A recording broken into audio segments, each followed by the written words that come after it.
Comment ça va les gars, ça se passe? Du coup, on va se faire les 5 championnats majeurs, mais les gars, juste les places européennes. Tu vois, j'ai trouvé des tier lists qui étaient déjà faites, donc eux, c'est en mode, ils ont mis, tu peux mettre les 20 équipes, tout ce que tu veux. On va pas aller jusque là, on va s'occuper des places européennes, donc environ le top 5, top 6 ou top 7.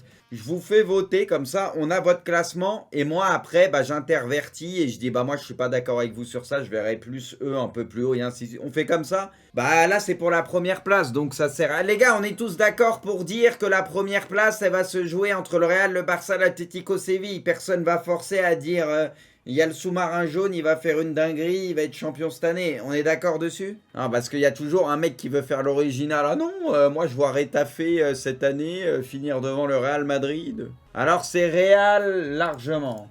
Très très largement, je vais vous le montrer. Ça a donné ça vos votes les gars. Donc là c'est du 64% pour le Real Madrid. Donc pour vous, Real champion, une nouvelle fois. Donc Atlético deuxième. On va faire le vote entre Barça et Séville pour la troisième place. On va le faire jusqu'au bout, on va respecter le truc. Hein. S'il faut, ils vont finir relégables les pauvres. Dommage, hein, il y avait presque match. Barça troisième et Séville 4. Suffisait de voir les matchs hier pour voir que Séville est costaud. Bah, ils étaient déjà costauds l'année dernière, Séville. Et ça les a pas empêchés de terminer quatrième. Pour vous, ça ferait ça le classement. Après les gars, là c'est Europa, tout le monde va pas en Europa, mais on s'en bat les reins, vous avez compris. Là c'est pour faire l'ordre après des équipes. Moi, il y a un truc qui me chagrine avec le Real, c'est qu'offensivement, je les trouve pas assez forts. Alors, ils peuvent être champions, ça peut suffire. Le Real, offensivement, c'est trop faible cette année. Parce que, pour moi, que ce soit Rodrigo, Vinicius et tout, c'est trop inconstant, c'est trop jeune. Odegaard, on verra ce que ça donne. Hazard, il a fait une saison catastrophique avec les blessures et tout. Donc, on va avoir, peut-être qu'on va avoir un bon Hazard sans blessure régulier. Et là, ça serait un gros plus. Pour moi, il n'y a que Benzema. Ça suffit en Liga, mais pas en Europe. Ça suffit pas en Liga. Je suis pas d'accord, Milsko. Parce que l'année dernière, ça a suffi. Parce que le Barça, ils ont fait les chèvres. Le Barça, ils avaient quasi le titre. Hein. Ils ont fait les chèvres. Ils ont déconné, tu vois. C'est vrai que le Barça offensivement. Et bah, le Barça, quand je vois les joueurs du Barça offensivement, il y a plus de choses à faire qu'avec le Real. Alors oui, tout n'est pas peut-être complémentaire et tout, mais pour moi, il y a plus de choses à faire. Je veux dire, mis à part Benzema l'année dernière, citez-moi un attaquant qui a été bon au Real. Mis à part Benzema. Ramos, ouais, voilà, non mais...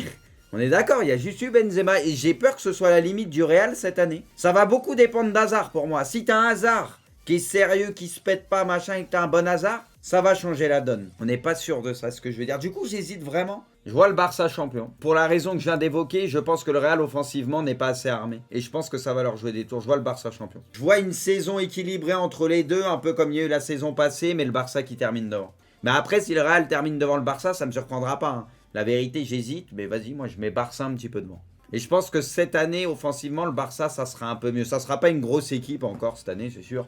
Mais je pense que dans le jeu, ça sera légèrement mieux. Le Betis, moi, je les trouve pas réguliers, quoi. C'est compliqué, il n'y a pas assez de continuité, le Betis. Il y a du talent, il y a quelque chose, mais je sais pas si je les vois aussi haut. Tu vois, ils peuvent être aussi hauts, mais ils peuvent être plus bas aussi. Et après, on verra. Vas-y, je laisse le Betis comme ça.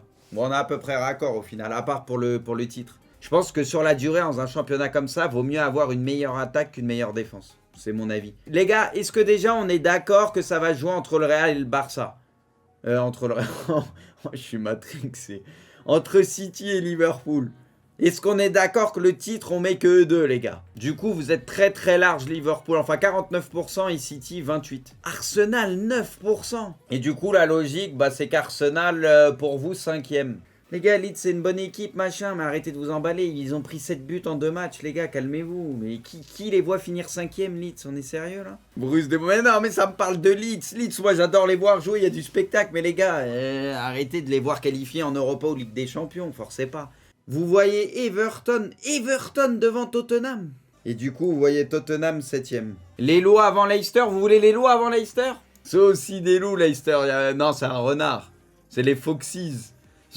Quel rapport? C'est les Foxes, c'est un renard. Leicester, Wolverhampton, c'est les loups, l'autre c'est un renard. Bordel, putain les mecs, on regarde le même sport ou ça se passe comment? Après, pour moi, Liverpool, c'est intelligent dans le sens, de toute façon, ils ont perdu personne de... Enfin, ils ont perdu aucun gros joueur. Ils ont récupéré Alcantara, c'est incroyable, tu vois. Il y a Diego Rota aussi devant, enfin Jota. Pour moi, ils se sont renforcés intelligemment, juste par petites retouches, mais ils ont gardé ce qu'il fallait. Du coup, Liverpool, c'est peut-être l'effectif le plus impressionnant, tu vois.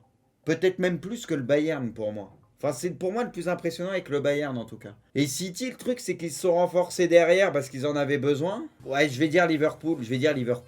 Je vais rester sur Liverpool. Donc vas-y, je reste comme vous, du coup, Liverpool champion, deuxième City, mais je pense que ça va être la guerre. Après Chelsea troisième, Chelsea, je les vois pas troisième. Mais alors vraiment pas. Il y a eu beaucoup de changements, oui, il y a des choses intéressantes, mais il va falloir que la mayonnaise prenne, etc. J'ai un feeling sur une équipe, les gars. Mais les gars, moi, Tottenham, je les vois assez haut dans le classement cette année.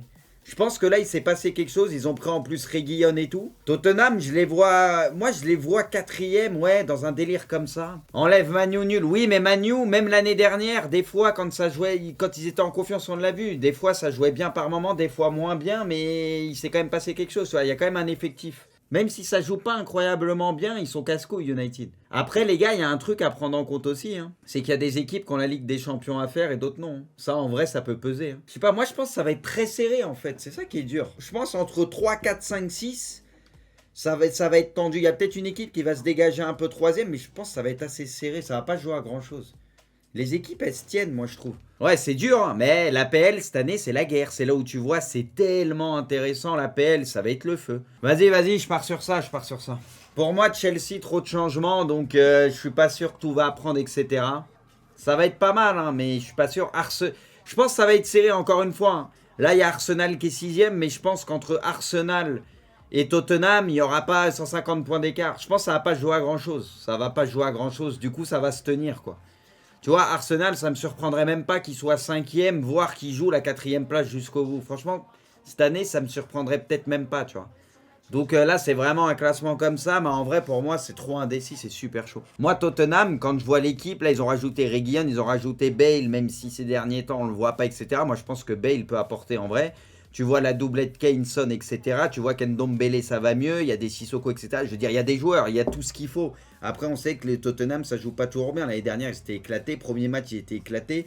Même là, en vrai, le dernier match, ils n'ont pas joué incroyablement au début. Tu vois, après, c'est parti en couille. Il y a eu le duo Son Kane qui a tout plié. Mais voilà, il suffit que collectivement, ça aille un peu mieux. Avec les individualités qu'ils ont, ils peuvent faire très mal, très mal. Tu vois. À la différence d'autres équipes, c'est que, par exemple, Chelsea, c'est que Son, Kane et tout, on l'a vu, ils se connaissent par cœur.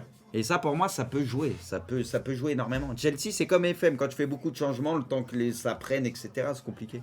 Après, ça peut prendre. Si ça prend, parce que c'est des joueurs de ballon, etc., ça peut prendre. Mais voilà. Je sais pas. Tottenham, t'as un Kane devant, un Son et tout. Chelsea devant, pour moi, ils ont pas ça. Je suis désolé. Ils ont pas ça devant. Est-ce que là, il y a besoin de faire un sondage sur ça? On peut se mettre d'accord, je pense, ensemble très rapidement. Est-ce qu'on est d'accord sur ça?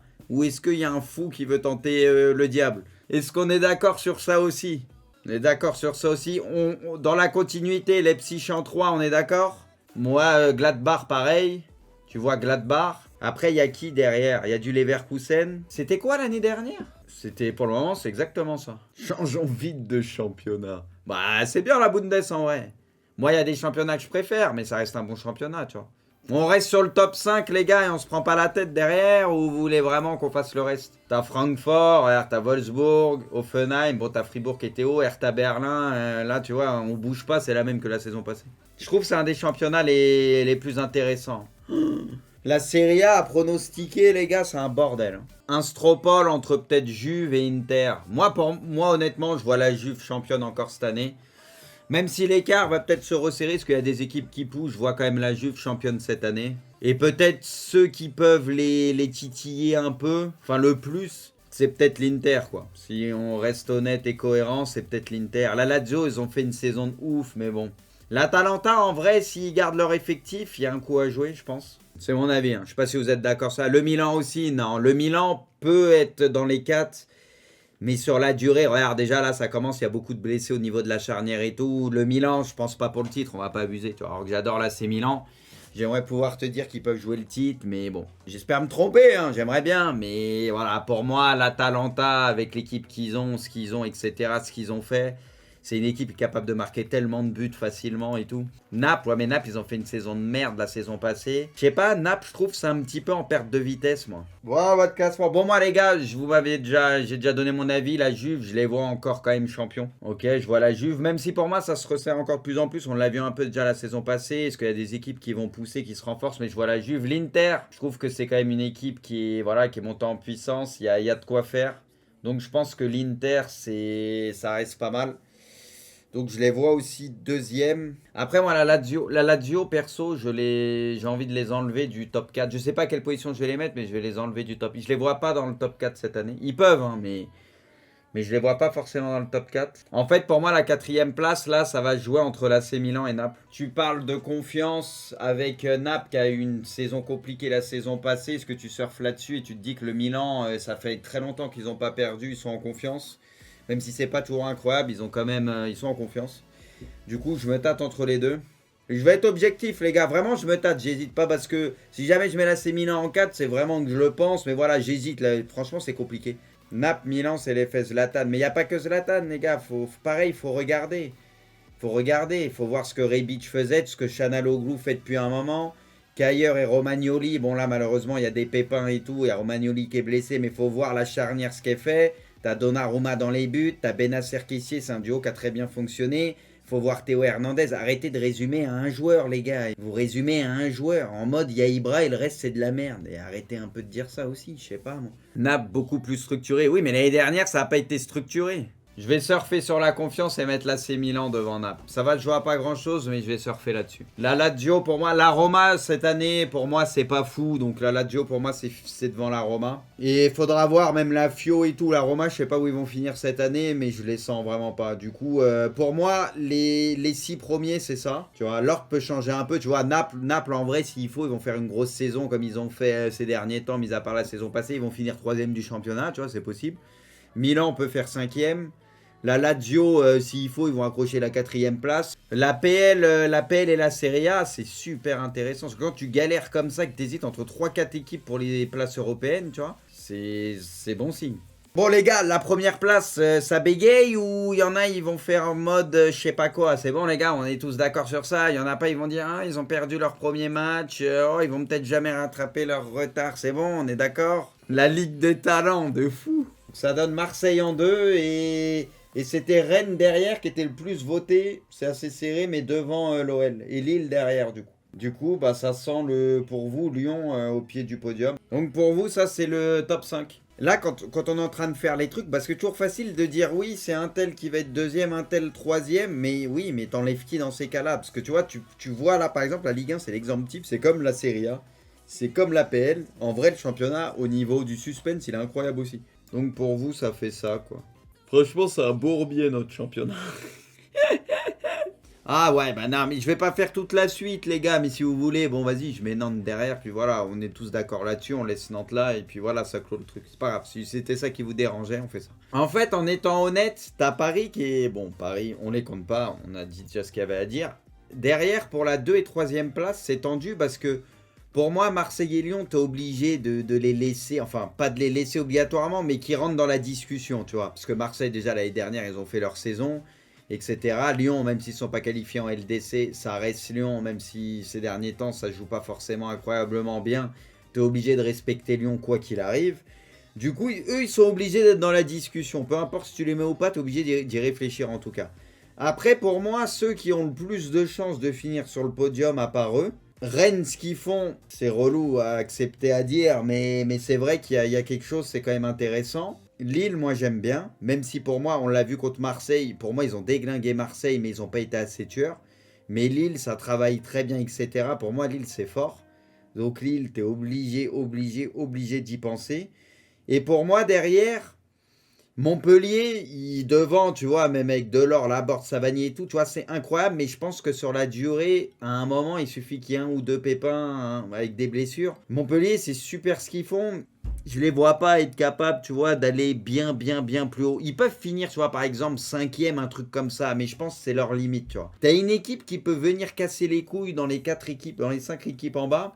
C'est peut-être Monaco. Pour les 4-5 premières places, ils peuvent vraiment casser les couilles parce que c'est une équipe qui est un peu imprévisible, qui est instable, etc. Mais je pense qu'offensivement, il y a tellement à faire qu'ils peuvent casser les couilles. Et la Ligue des Champions, encore une fois, ça va peser. Donc je dis, moi je pense que ça laisse quand même une chance à Lyon parce qu'ils vont se focus que sur le championnat. Bon, faut qu'ils règlent leurs soucis, etc.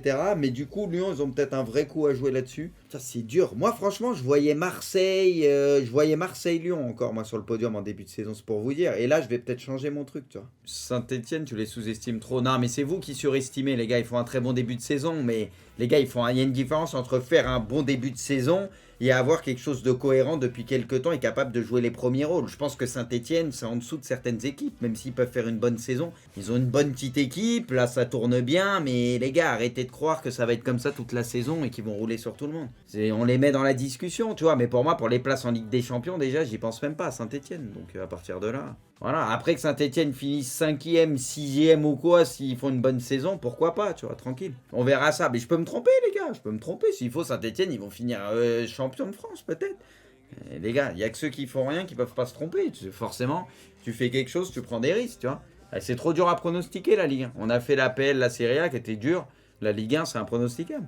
La vérité, c'est tellement dur. C'est juste un ressenti, tu vois. Je vais faire ça, mais sincèrement... J'ai pas une énorme conviction. Après, Lyon-LOSC, je sais pas alors, peu importe, mais j'ai aucune conviction sur ce championnat. Vraiment, mon ressenti, c'est que les deux places en Ligue des Champions vont jouer entre ces quatre équipes, mais je pense qu'il n'y a pas une grosse surprise. Si tu demandes à tout le monde, c'est peut-être les quatre équipes qui vont plus ressortir. Là, j'ai mis juste les deux équipes en haut en me disant qu'ils sont focus sur le championnat, quoi. C'est le seul truc qui me fait pencher, mais... Je vois un délire comme ça entre Montpellier, après moi derrière, tu vois, mais là pareil, entre Saint-Etienne, ouais, je vois plus quand même, je vois Montpellier et Monaco supérieur à Saint-Etienne. Bizarre ton raisonnement, Lille fait l'Europa League, oui mais les gars, on peut pas comparer l'Europa League et la Ligue des Champions, je sais pas vous apprendre ça, la plupart des équipes de Ligue 1, quand ils font l'Europa, ils s'en battent les couilles. Je dis pas que Lille va s'en battre les couilles, mais tu peux faire tourner un peu plus son effectif, les équipes que tu joues, c'est pas les mêmes, etc. Tu vois ce que je veux dire? Si t'es bien parti en championnat, l'Europa League, c'est pas que tu vas la lâcher, mais bon, tu peux faire tourner intelligemment. La Ligue des Champions, tu peux pas faire tourner. La Ligue des Champions, tu mettras toujours ton style. C'est trop dur, hein, mais on va se régaler cette année, c'est là où tu le vois. Bon, pour moi, les trois championnats, il n'y a pas photo. PL, Serie A et Ligue 1, c'est les trois plus indécis.